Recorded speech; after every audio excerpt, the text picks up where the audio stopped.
We're here in Copenhagen to get the world leaders to agree on a legally binding, and that's the key word, legally binding agreement on reducing the world's greenhouse gas emissions. And what we're looking at here is avoiding greenhouse gas emissions. When these are producing, we don't need to burn fossil fuels. And what this technology does now is delivering huge amounts of reductions in greenhouse gas emissions.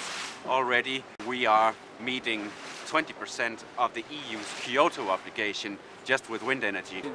In total in the world there's about 2,000 megawatts of offshore installed, almost all of it in Europe. And it's sort of where the onshore industry was 10-15 years ago. So the industry really needs to grow, develop standards, develop standard procedures, more effective and efficient means of getting these things in. But the extra strong wind resource, the improvements in the technology that have come through that experimentation make us pretty confident that those capital costs will go down. And of course the competition, their prices are always going up. Because the price of fuel, we don't know what it's going to do this week or next week, but we know over the next 5 to 10 years, gas, oil, and coal, those prices are all going up. Not a whole lot of countries has oil, but everybody has wind. It's just a matter of harvesting it. And when you look at the fossil prices, they fluctuate. Wind price doesn't.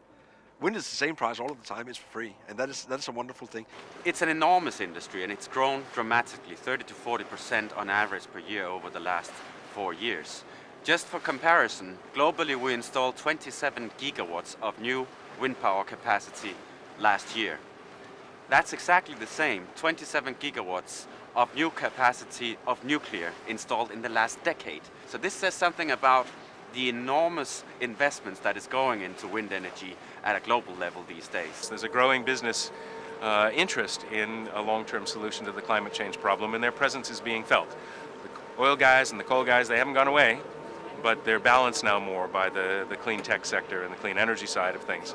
So we have a much more balanced discussion in our meetings of the business and industry groups. Those that would suggest that you have to choose between jobs and the environment are dead wrong. You can have both, and in fact, the only kind of development that makes sense over the long haul is sustainable development, and that's really the thrust of this conference. I think the world is awake to the scope and severity of the issue, and that in and of itself suggests that we're making progress. First thing we have to do is all have a common sense of purpose and commitment. I think it's still all to play for, and the stakes are enormous. The leaders have to come out of here with something. They can't all turn up in Copenhagen and go home empty-handed. It just can't happen. Time is now. It is time to do something now about the climatic changes. We definitely do feel that we have something that is part of this solution. Having this climate conference here in Copenhagen makes us at Vestas extremely proud.